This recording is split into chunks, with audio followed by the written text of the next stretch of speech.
Kingdom Under Fire 2 is an MMO RTS game that was initially released in 2011 in Korea, but has since finally come to the West on Steam under publisher Bluehole. This game is buy to play for $30, which is kind of expensive considering it's an old game at this point.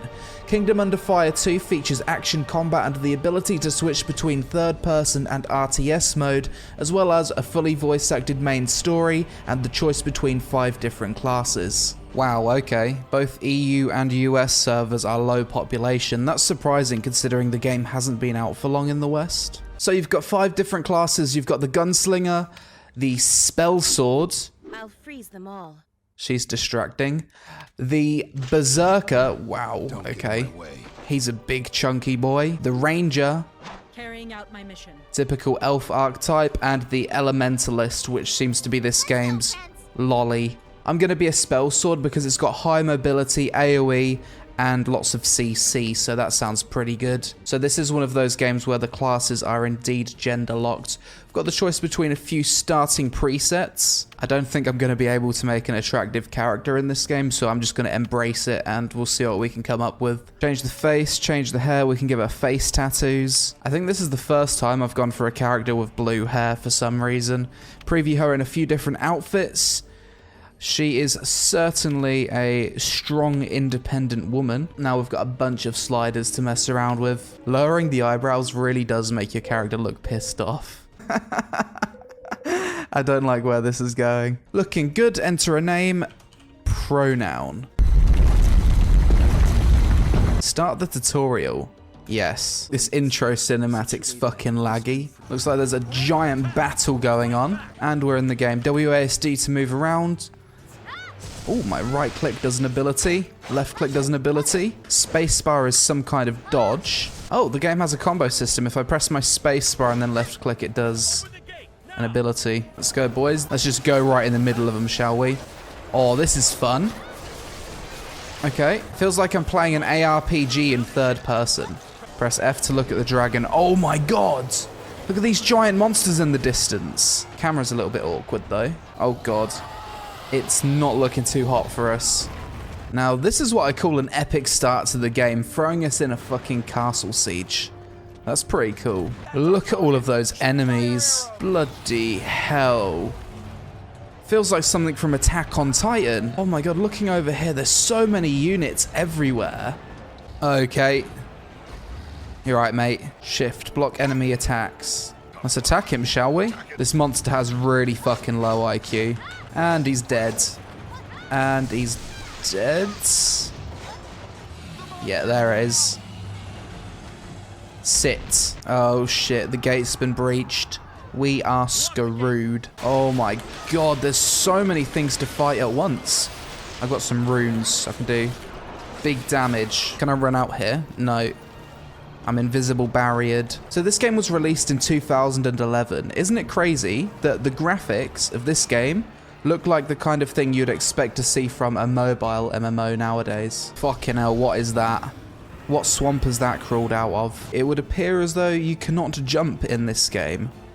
It's a little bit irritating. I keep pressing the space bar and it feels right to jump when I press space, but space is dodge in this game. Oh my god, he's getting his ass kicked. And this is how the Lich King was born. Kingdom Under Fire 2. We've woken up, and I guess now we're going back to humble beginnings or something. Back in 2011, when this game was first released, I think these graphics would have been considered cutting edge at the time. Do we have boob physics? We actually do. I've got boob physics in only one boob. Got a mailbox. Attendance reward, accept. So as you can tell from the map, this is one of those heavily instanced MMOs where there's going to be a lot of invisible barriers, such as this one. So I've just left the camp, it's nighttime now, and there's bloody spiders running around. Oh dude, you can't even kill them, you've just got to live with them. Kill some nopes and burn their eggs. Every RPG ever. Spam the F key.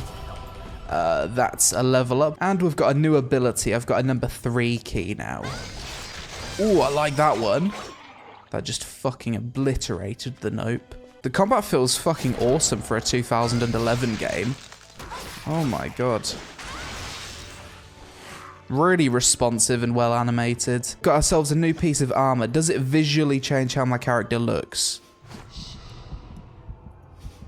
It does not. You know, this big giant green thing that appears on the screen to tell you where to go, it's a little bit excessive, isn't it? I don't even know what's going on screen at this point. I'm just pressing buttons and effects are going off. I can't even see my fucking character at this point. Oh god, good thing I've got some cooldowns. Oh my god. Wait. Game, come on, it was about to get fun. Why does it have to fade to black? Oh, there we go. That was predictable. I think this is the first player I've actually seen in this game. Heal some wounded soldiers. Just slaughter some poor defenseless wildlife. Why not? It really annoys me in Asian games where the picture of the gear is completely different to what it looks like when you equip it. Oh, okay, this game has auto-pathing. This is a cool looking dwarf. Of course he's a blacksmith, isn't he? A lot of the new skills I'm unlocking are combos for my existing skills. Looks like we're gonna get our first horse now. Oh wow, there's a lot of different mounts you can get in this game. You can get a fucking armored battle boar later on. That's cool. Armored horses. That's gonna save me a bit of time when traveling from A to B. The start of the game was cool, but now we're just into standard linear generic MMO questing. Place traps, kill wolves for their teeth. Collect bear asses. It's nothing you haven't done a million times before, is it?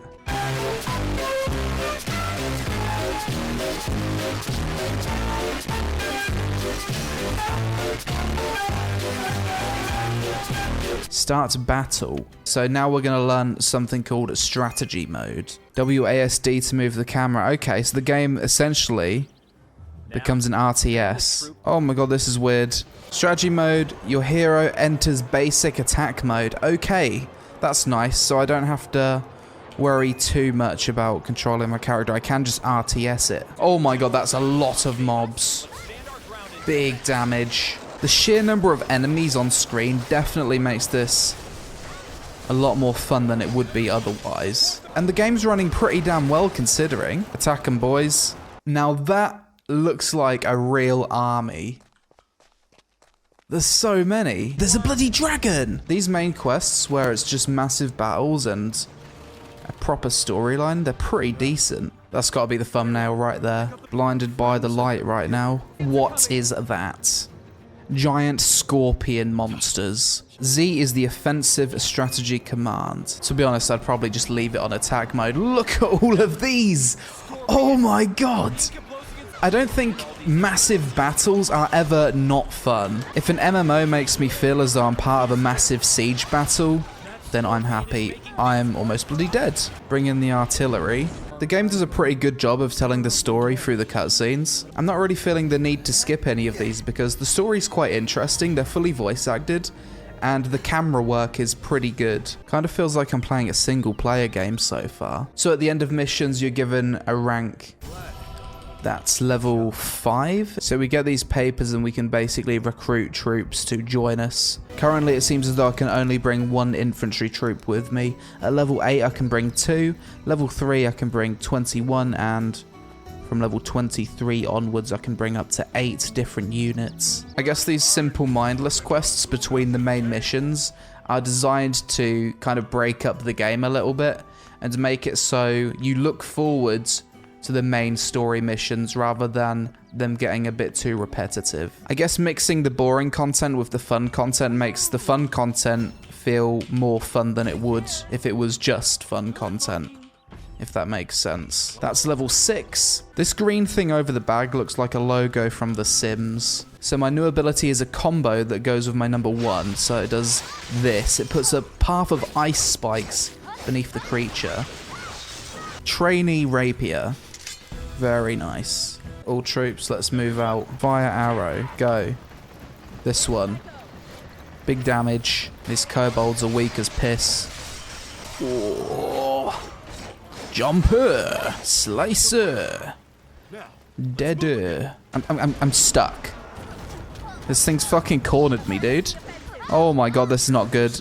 We need to out DPS it. Those graphics look a little bit rough, don't they? Oh, fuck off, car. I just want to deal big damage. I ain't got time for this Care Bear RTS shit. This one, big damage. Use this one. Let's go back to my hero. My troops are fighting. Fighting the bosses is just fucking annoying, honestly, because they have so much health and they just follow you, and they don't telegraph any attacks, so it's really difficult to avoid them. Press E to deliver a finishing attack. Okay. I don't think we're going to get a good score for this one. A. Okay. A's not bad. Level 7. I guess now we're going to fly this giant ship and go to a new zone. Unfortunately, the bloke piloting the thing is a shit driver, and he's took out half the village in the process. I didn't expect to actually have to fly this thing. Okay, this was unexpected. So I've got a bunch of different abilities to fucking blast things from the sky. My FPS has gone to about 10 in the process. This is a little bit scuffed. The game's running like absolute arse. Oh my FPS. This is not okay. There we go. We've been on the ship for 5 minutes and the bastard thing's been shot down. Typical. I'm about an hour and a half in at this point and I'm already starting to get bored, not gonna lie. I really don't know why it took them so long to bring this game to the West. They probably would have made a lot of money from it if they brought it over as soon as it was released, but you know, that would make too much sense. The thing I don't understand about Eastern MMOs is they always wait so long to bring their games to the West that by the time they're here, they're always fucking outdated. And as a result of that, they make way less money than they would have if they just came over whilst they're ahead of the curve in terms of graphics and technology. Look at Lost Ark, for example. By the time that comes to the West, we're going to have Diablo 4, Path of Exile 2, and no one's going to be interested in the game. Same for games like Moonlight Blade. In 2015, when that game first came out in the East, that game was so fucking far ahead of everything else graphically and in terms of action, combat, and gameplay. But when it eventually comes here, it's going to be meh. That's level 8, and I've got a new ability. Oh, okay, this guy's betraying us, apparently. Good luck with that, noob. Okay, he's just letting us kill him, apparently. Why? Train troop. And now I can click on this. Okay, straight to level 3. We're going to siege this giant castle. Attack castle wall. Okay. At times, this game does look really fucking epic. Here we go. We are about to get zerged. It's okay, though. Oh my god. Oh, that damage. So much damage. Oh my god. Look at this. Oh, that was so fucking cool. I think I attacked like 100 mobs at once. I'm enjoying this class a lot. It's got a good mixture of like single target damage and AoE. And the combos feel really impactful. Oh, that's so fucking satisfying. That is so fucking fun. I feel like this guy's just gonna summon something big. Yeah, I called it. He's summoned an army. Big fucking damage. It's funny how I've got an army of 100 people attacking this fucker. I'm running away. And this absolute clown's just chasing me. Ignores all of the soldiers. Dude, this is really hard now. I don't know what's going on. Oh my god, dude. I can't even see my fucking character. This is crazy. Oh, wait, what? Oh, we just had to survive. A scripted event happened to kill the stuff. And that's level 9. S rank, really? It didn't feel like I deserved an S rank for that. My troops died a lot. 2 and a bit hours in and we still look exactly the same as we did at the start of the game, so the visual progression in your armor and stuff is pretty bad in this game. GG. So after playing Kingdom Under Fire 2 for a few hours, my thoughts on the game so far are as follows. The combat was super good considering this game's from 2011, and it holds up pretty well today. I found the combo system to be fun, animations were solid and impactful. The game did a great job at times of making me feel like I'm part of a massive epic battle. I haven't seen many other games that emulate this feeling in PvE as well as this game. The game did a pretty good job of storytelling, and I thought the cutscenes were well done. Visually, Kingdom Under Fire 2 does look super outdated now, and in terms of art style, it looks like a lot of current gen mobile RPGs. I think $30 is very expensive for such an old game, and I expect this is why the servers are low population despite a recent Western release. The quests between the main story missions are a little bit soul destroying. For me, I didn't really like the RTS mode and found it to be more of an annoying thing to manage that took away from the fun hacking and slashing. Overall, Kingdom Under Fire 2 is pretty good for a game made in 2011, action, and the combat and epic fights hold up pretty well even today.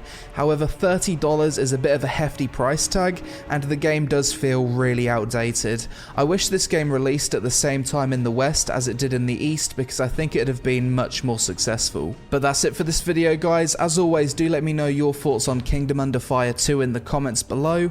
Was a Western release for this game too late, or do you still think it's worth playing even today? Thanks for watching, I hope you all have a great day, and I'll see you again really soon.